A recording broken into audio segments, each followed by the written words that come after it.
हमने जो कानून के राज के प्रति जिस संविधान की यात्रा, जिस संविधान को लेकर हमने यात्रा शुरू की थी, उसी के खिलाफ हम जीने लगे हैं। क्या ये कभी हो सकता था? ये पता है ये क्या मान्यता दी जा रही है, ये हो क्या रहा है? आप समझिए, जो मारा गया उसका एक मजहब है, हमें जो देखने का नज़रिया मिला, जो मारने वाला है उसका भी मजहब है। तो मारने वाले के लिए जिस मजहब से आते हैं, एक को मारने के लिए कितने हत्यारे बन गए? क्या आपको पता है कि आपके बीच में कौन सा आदमी पोटेंशियल हत्यारा बन के बैठा हुआ है? ये जो सांप्रदायिकता है पहले क्या करती थी? पुराने पत्रकार लोग हैं यहाँ पे, कुमार केतकर साहब, पूछिए कि भीड़ की भीड़ लड़ती थी, नेता लड़ते थे। अब क्या हो रहा है? तो उसमें एक राजनीतिक दल, एक सरकार पर आरोप आता था, आपके रहते ये हुआ, आपके रहते ये हुआ, आपकी पार्टी का नेता पकड़ा गया था। अब कोई पार्टी का नेता सीधा नहीं पकड़ा जाएगा। जो रात दिन टेलीविजन पे हम हिंदू मुस्लिम चला रहे हैं, वो किसी और को नहीं, आपके ही बच्चों को ह्यूमन बॉम्ब में बदल रहे हैं। जो मामूली सी लड़ाई पे आपका बच्चा जो स्कूल से लौट रहा है, कॉलेज से लौट रहा है, मामूली बात के झगड़े में दो दोस्तों के बीच हो जाती है, वो किसी की हत्या कर सकता है। तो जो मारा जा रहा है आप उसकी चिंता मत कीजिए, यही सिखा रहा है ना टीवी, उसकी चिंता मत कीजिए। इसकी चिंता क्या आप नहीं करना चाहेंगे कि जो मार रहा है वो कौन है? कौन लोग हैं वो? हत्या की मानसिकता का समर्थन आप चाहते हैं तो फिर नाश्ते के टेबल पर अपने बच्चों को हथियार भी दिखाया कीजिए। ये अंत कहां होगा? क्या हम सबको मार के साफ करना चाहते हैं? तो क्या हमने प्लान बना लिया है कि उसके लिए कितने हथियारों की जरूरत होगी और वो किन किन परिवारों से आएंगे? प्रदर्शन हो रहे हैं उसके समर्थन में, बताइए, प्रदर्शन हो रहे हैं और कोई बोल नहीं रहा है। क्यों? हम इतना भी ये इस स्तर पर आ गए हैं कि हम इस गलत का भी विरोध नहीं कर सकते। क्या हम वाकई में एक आधार नंबर बन गए हैं? हम आदमी नहीं, अब एक नंबर है सिर्फ।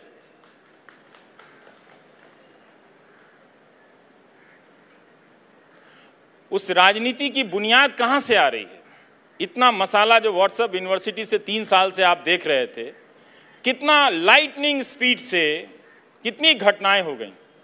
अगर आप काउंट करना चाहते हैं तो मारे गए लोगों की संख्या 5-10 है और मारने वालों की संख्या अगर आप भीड़ को भी जोड़ लें उसमें 5-10 उसको सपोर्ट करने वाले में, तो 100-200। और किसी की अब साबित भी नहीं हुआ कि फलाने, पहले होता था कि फलाने पार्टी के नेता ने कोई बम का सप्लाई कर दिया, पैसे का सप्लाई किया। ये सब साबित नहीं होगा क्योंकि ये अब होता नहीं है। वो उस जहर से आपके बच्चे को ह्यूमन बॉम्ब में बदला जा रहा है। और अभी आपको लगता है कि आपकी रियलिटी से दूर किसी अलवर में, राजसमंद में, फरीदाबाद में ये घटना हो रही है। आप इंतज़ार कीजिए, पब्लिक स्कूलों में भी ये चीज़ें होने लगेंगी।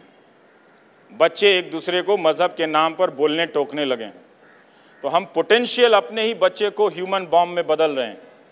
तो अगर आपको किसी वैचारिक कारण से, राजनीतिक कारण से मारे जाने वालों के प्रति कोई हमदर्दी नहीं है, तो कम से कम अपने प्रति तो आपकी हमदर्दी होनी चाहिए ना।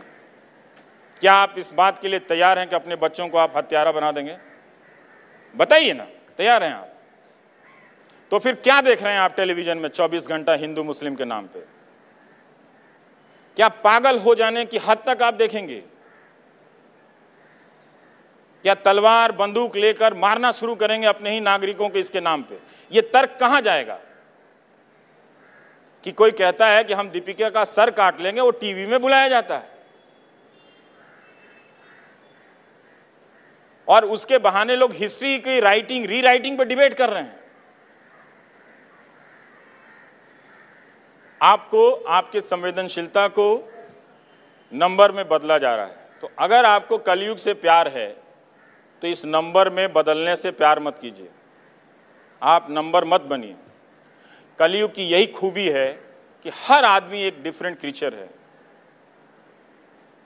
जो लोग इस व्यवस्था को खत्म करना चाहते हैं उनका यही इरादा है कि आपको एक नंबर में बदल दिया जाए। उपाय मैं बताता हूं। आप अपने बच्चों में कल्पनाएं पैदा कीजिए, फैंटेसी पैदा कीजिए, खुद के भीतर भी फैंटेसी पैदा कीजिए। आप महसूस करेंगे कि कितने दिनों से आपने फैंटेसाइज नहीं किया। 24 घंटा ट्विटर, व्हाट्सएप और ये टेलीविजन के 4 बंदर आपको पागल बना रहे हैं। ये गोदी मीडिया जो है, ऐसे नहीं कहता हूं मैं, कोई पागल नहीं हो गया हूं। अंदर से देखा है इस सिस्टम को, ये कितना खतरनाक हो रहा है। आपको एक सूचना विहीन इंफॉर्मेशन के मीडियम जो है वो आपके पास खूब है, मेरे पास भी आईफोन है, उसमें ट्विटर है, व्हाट्सएप है, फेसबुक है, पॉडकास्ट है, मीडियम बहुत है, इंफॉर्मेशन एक ही तरह का है। तो जो इंफॉर्मेशन आपको मिल रहा है इलेक्शन से लेकर हर चीज का, वो दरअसल एक नंबर है। वो सब चीज को एक नंबर में रिड्यूस किया जा रहा है जहां आप ह्यूमन ना रहें। ये है एंटी कलयुग। तो अगर आप कलयुग को बचाना चाहते हैं, जिसकी इतनी खूबसूरती है कि जहाज भी आपके पास होगा, प्लास्टिक सर्जरी आप ही कर सकते हैं, आशीर्वाद देने से नहीं होगा, तो वो करामात आप हासिल कर सकते हैं आज की दुनिया में। तो इस कलयुग को बचाइए। ये कुछ और नहीं, ये लोकतंत्र है जहां लोग अपनी प्रमुखता सबसे ऊपर रखते हैं। तो बच्चों में फैंटेसी पैदा कीजिए, वो जहर से बच जाएंगे, ख्वाब देखने लगेंगे, मोहब्बत करने लगेंगे, दीपिका से भी मोहब्बत करने लगेंगे।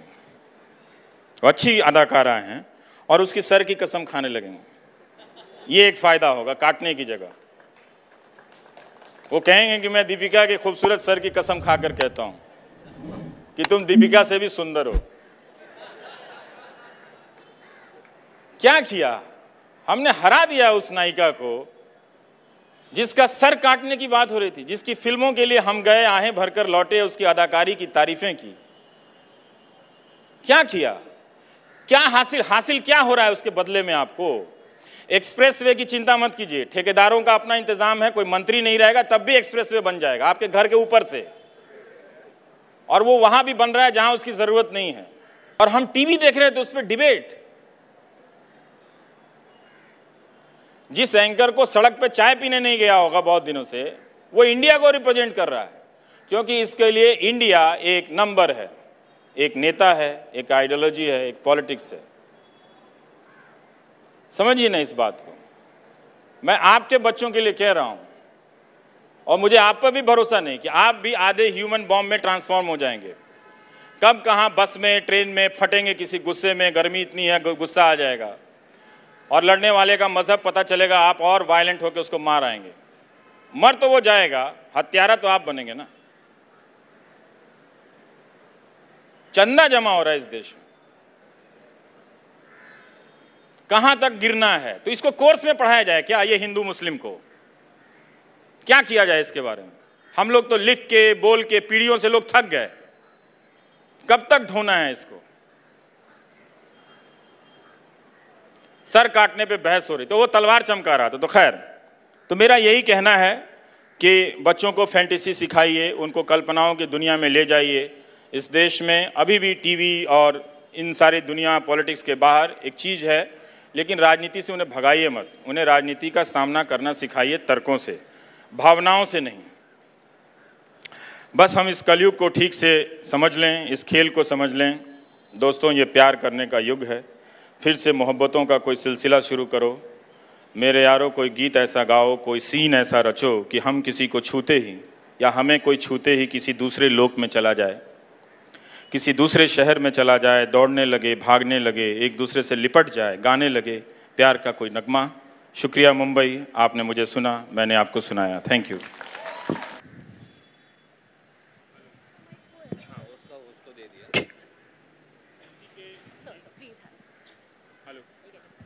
Hello check. देखिए, आप भी बहुत जल्दबाजी में एक नंबर बनाने का ही काम कर रहे हैं। किसी को जीतने दीजिए ना। जनता को किसी को वोट देने दीजिए। वोट देना और चुनाव में जीत जाना सारे सवालों का अंत नहीं होता है। सवालों का सिलसिला किसी के जीतने के बाद भी, किसी के हार जाने के बाद भी बनाए रखिए। क्या होता है, हार्ड फैक्ट का सामना करने में आप खुद भी देखेंगे, और मुझे भी होता है, आपको भी होता होगा, बहुत तकलीफ होती है, सबको होती है। जो पावर में होता है उसको बहुत ज़्यादा होती है, वो पागल हो जाता है, उसको लगता है कि सवाल ही पूछ के मेरी कुर्सी ना ले जाए वो। तो आप पूछने का सिलसिला रखिए, बच्चों को थोड़ा आप उससे जोड़िए, उन सवालों से सिखाइए। चेक कीजिए सर कि वो व्हाट्सएप में क्या कर रहे हैं, फेसबुक में क्या कर रहे हैं, चेक कीजिए, वरना नेहरू का इतिहास तो बदल जाएगा। उनका तो जो बदलना था वो बदल गया, वो बना के गए दुनिया से। नेहरू के इतिहास बदलने के नाम पे जो जहर फैला रहे हैं, उससे आपके खानदान का इतिहास खराब हो जाएगा, ये मैं बता रहा हूँ। Any other question? वो मानव बम में बदल जाएगा, इतनी नफरत करने लगेगा एक धर्म को लेके, इतना जहर भर लेगा, कहीं भी फट जाएगा वो, और मरेगा वो खुद। उसका कोई जवाबदेही नहीं होगी, किसी नेता पे उसकी कोई जिम्मेदारी नहीं आएगी, ना किसी राजनीतिक दल पे उसका कोई जवाबदेही आने वाला। जी सर, एक से पूछ लीजिए। Sir, this is Somnath, we are big fans of yours. आपको क्या लगता है इस कलयुग में अभी बहुत गिरना बाकी है, and then there will be some ray of hope या उम्मीद, या हम दूसरी तरफ से उठ भी रहे हैं, ऐसी बात नहीं है। तो कहाँ वो गिर रहा है जरूर, माध्यमों पे। देखिए, हमारी आपकी आदमी होने की कुछ फितरत पे भी तो भरोसा रखेंगे ना। हम आदमी नहीं रहेंगे क्या? नहीं रहना चाहते? आपका बच्चा होगा, जब आप उसे गोद में उठाएंगे तो क्या आप आदमी की तरह महसूस नहीं करेंगे? करेंगे ना। उस पर भरोसा रखिए, लेकिन निगाह रखिए, क्योंकि इससे नुकसान हो जाएगा। बच्चे नहीं हैंडल कर पा रहे। स्कूल से लौटते हैं बच्चे, मैं उनसे बात करता हूं तो यही कहते हैं कि हमारे दोस्तों ने कहा तुम मुसलमान हो, तुम्हारे यहाँ बिरयानी बनती है। क्या है ये? यही चलेगा क्या? और फिर ऊपर से कहेंगे हम राष्ट्रवादी हैं, हम ये हैं, तो वो भी तो नहीं चलेगा ना। तो राष्ट्रवादी क्या? एक दूसरे से पहले प्यार तो कर लो यार। इसकी बात, मोहब्बत की बात कौन कर रहा है? कोई नहीं कर रहा है। किसी लगता है कि वो करेंगे तो मेरा कहीं वोट ना खराब हो जाए। जिसको करना चाहिए वो भी इससे डरा हुआ है कि मेरा वोट खराब हो जाएगा। क्या ये सवाल या चिंताएं सिर्फ वोट तक ही सीमित हैं? नहीं होनी चाहिए ना। आप देखो छोटे छोटे शहरों में, अभी आप देखना बड़े शहरों के पब्लिक स्कूल में इस तरह की घटनाएं होने वाली है, क्योंकि एक सिटीजन को लगेगा, एक हिस्से को, कि उसका एंटाइटलमेंट नहीं है इस कंट्री में, और एक को लगेगा कि उसका एक्स्ट्रा एंटाइटलमेंट है इस देश में पैदा होने के कारण, और वो कानून और संविधान से ऊपर है, उसका कोई कुछ नहीं कर सकता। जिस दिन ये भाव उसमें आ जाएगा, वो मार देगा अपने दोस्त को। और उसको जस्टिफाई करने के लिए टीवी में दो प्रवक्ता आएंगे, कहेंगे मारने वाला हिंदू, मरने वाला मुसलमान, मरने वाला हिंदू, मारने वाला मुसलमान।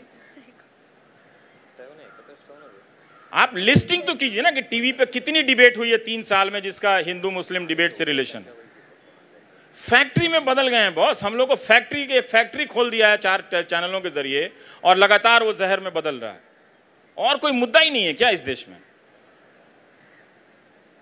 कभी तलाक जाता है, कभी रानी पद्मावती आ जाती है, अंत ही नहीं हो रहा है इसका। तो हमको तो, अगर आप अलर्ट नहीं करेंगे, जा के इसके खिलाफ नहीं बोलेंगे, फिर से बोलने का वक्त आ गया है। आप नहीं बोलेंगे, बच्चों को सेंसिटाइज नहीं करेंगे,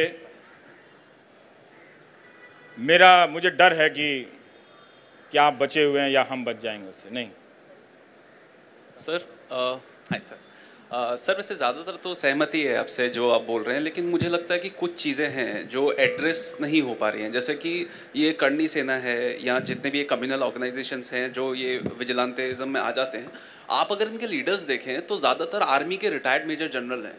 जैसे करनी सेना के मेजर जनरल थे जिन्होंने, और दूसरे फिर अभी ये जो मेजर जनरल जीडी बख्शी है, he is associated with RSS, और जो कर्नल पुरोहित का हमने देखा था अभिनव भारत। तो अब क्या होता है कि हम आर्मी के बहुत बड़ी पोस्ट पे हैं, तो हम लोग बोलते हैं नहीं यार, आर्मी तो बड़ा सेक्रेट इंस्टीट्यूशन है, क्यों उसको क्रिटिसाइज़ करें। तो ज़्यादातर मैंने उनका क्रिटिसिज्म देखा नहीं है। एक और चीज़ सर, और यही जो उनके फॉलोअर्स हैं जो ऐसी ऑर्गेनाइजेशन है, वो भी बोलते हैं यार ये तो आर्मी का बंदा है बहुत बड़ी पोस्ट पे, तो ये बोल रहा होगा तो सही बोल रहा होगा। तो वो चीज़ हम एड्रेस नहीं हो पाती है, मुझे ऐसा लगता है। आप बताइए। पहले तो ये सेना वेना तो होना नहीं चाहिए, वो अपना कोई और नाम रख लें। लेकिन हाँ, ये दौर हुआ है। देखिए क्या हो रहा है कि सेना के लोग रिटायरमेंट के बाद कहीं जुड़ जाएं, उसे कोई समस्या नहीं है। लेकिन हो ये रहा है कि आप सेना उनके जो पूरे जीवन का योगदान रहता है उसके ज़रिए इन कबाड़ विचारधाराओं को आप सपोर्ट करने लगे। तो हमें ये फ़र्क करना पड़ेगा कि कोई सेना का है तो क्या कानून से ऊपर है, क्या लोकतंत्र और समाज की बाकी मर्यादाओं से ऊपर है कि इसलिए कि वो सेना में है? नहीं है ना, वो हमारा हिस्सा है। अगर वो सेना भी तो हमारा वैल्यू करती है ना, तभी तो हमारे लिए है वो, और तभी तो हम उसके लिए हैं। ये तो म्यूचुअल है। अभी जो ये विवाद हुआ तो उसमें जो हमारे सेनाध्यक्ष थे, पूर्व सेनाध्यक्ष दीपक कपूर, उनकी निष्ठा पे भी लोगों ने शक कर दिया। तो ये खेल होगा, ये अब राष्ट्रवाद के पास कोई सामान बचा नहीं है। वो एक फेल आइडिया है। उस फेल आइडिया को बीच बीच में वो कभी उसमें उम्मीदें जग जाती हैं, फिर फेल हो जाता है, फिर लोग कहते नहीं हमें ग्लोबल होना है, फिर करना है लोकल होना है। तो 200-250 साल का इतिहास है उस राष्ट्रवाद का, उससे ज़्यादा का क्या इतिहास? आप बता दीजिए, आप खोजिए, जाके खोज के बताइए। कोई स्वतंत्र शब्द हो तो फिर बताइए, वो तो खोज के ले आएंगे कि हाँ शब्द लिखा हुआ है, लेकिन राष्ट्र को जिस अर्थों में हम देख रहे हैं वो तो नहीं था ना। 200-250 साल का तो इतिहास है ना। तो सेना का इस्तेमाल हो रहा है। अब वो इस्तेमाल इस हद तक चला आया है कि हम दीपक कपूर को भी कह सकते हैं कि आप गद्दार हैं और आप भारत के खिलाफ षड्यंत्र कर रहे हैं। रात को वो भी दिल्ली में, वो भी एसपीजी वाले गए हैं, एक रिटायर्ड प्राइम मिनिस्टर गए हैं, एक्स प्राइम मिनिस्टर, तो एसपीजी के साथ ही जाते हैं। तो ये लोग सब साजिश कर रहे हैं, ठीक तो नहीं है। तो हमें सेना को अपने बीच में बहुत सम्मान के साथ लेकिन बहुत तार्किकता के साथ एक्सेप्ट करना है। उनको भी कोई अधिकार नहीं है कि वो कुछ भी बोल सकते हैं या उनको कुछ भी करने का अधिकार नहीं है। हर कोई अपने कर्तव्य और जिम्मेदारी, एक तो जो सरकारी जिम्मेदारी है, संवैधानिक जिम्मेदारी, और एक जो लोकतांत्रिक जिम्मेदारी है, उससे बंधा हुआ है। आपको उसकी मर्यादा का ख्याल रखना पड़ेगा, चाहे आप सर्विंग जनरल हैं, चाहे आप रिटायर्ड जनरल। लेकिन टीवी वालों के पास चूंकि मान्यता प्राप्त लोग ऐसे नहीं थे, कोई ढंग का आदमी तो बोल नहीं सकता था, तो ऐसे लोगों को लाया गया। तो उनकी पहचान में चूंकि उनके सेना के अनुभवों को उभारा गया और फिर वो एक सामान्य जनता को ये बताया गया कि ये हमारे राष्ट्र के प्रतिनिधि हैं जो ये बात कह रहे हैं। तो हमें इसको समझना है, बताना भी है, खुद को भी ये कहना है कि उनकी किसी बात का विरोध करना सेना का विरोध करना नहीं है, उनके सेना में बिताए गए समय का या अनुभव का या उपलब्धियों का विरोध करना नहीं। इतनी सी तो बात हो सकती है ना। क्या किसी फिल्म स्टार को ये छूट है कि कुछ भी कह देगा चल जाएगा? जब उसको छूट नहीं है, प्रधानमंत्री को छूट नहीं है, तो फिर एक सेनाधिकारी को क्यों छूट मिलनी चाहिए? किस लिए? क्या सेना के लोगों ने दावा किया? नहीं। वहां भी लोग इस लोकतंत्र के वैल्यू को हमसे कहीं ज्यादा समझते हैं। बहुत सी ऐसी खबरें आती रहती हैं, लेकिन वो लोग भी समझते हैं। तो उनका हमारी राजनीति इस्तेमाल कर रही है मान्यता देने के लिए कि उसमें राष्ट्रवाद में देश प्रेम घोलो, तो एक टैंक लगाओ यूनिवर्सिटी में, टैंक लगाने की मांग आप एक रिटायर्ड जनरल से कराओ, ये सब कराओ। क्लास में टीचर मत रखो लेकिन टैंक रख दो, पढ़ो फिर टैंक से। फिर फीस देना क्या? फिर आप ऑर्डर करके एक टैंक अपने घर में रख लो, काहे को चल के जाओगे यूनिवर्सिटी? फिर हर मोहल्ले में एक टैंक होना चाहिए, यूनिवर्सिटी तोड़ दीजिए। फिर जो भी कर रहा है तो देश के लिए ही कर रहा है ना। थोड़ा तो रैशनैलिटी को आप ले आइए, थोड़ा ये जो मीडिया टेलीविज़न जो है ना, इससे बचाइए सोसाइटी को। ये माचिस की तिली हर रात को जलाते हैं, आपको समझ में नहीं आ रहा है। हर रात चिंगारी बांट रहे हैं ये लोग, ये पत्रकारिता नहीं कर रहे हैं। जलेंगे तो जो भी दर्शक हैं उसके, उनको उसका खमियाजा तो भुगतना पड़ेगा। एंकर को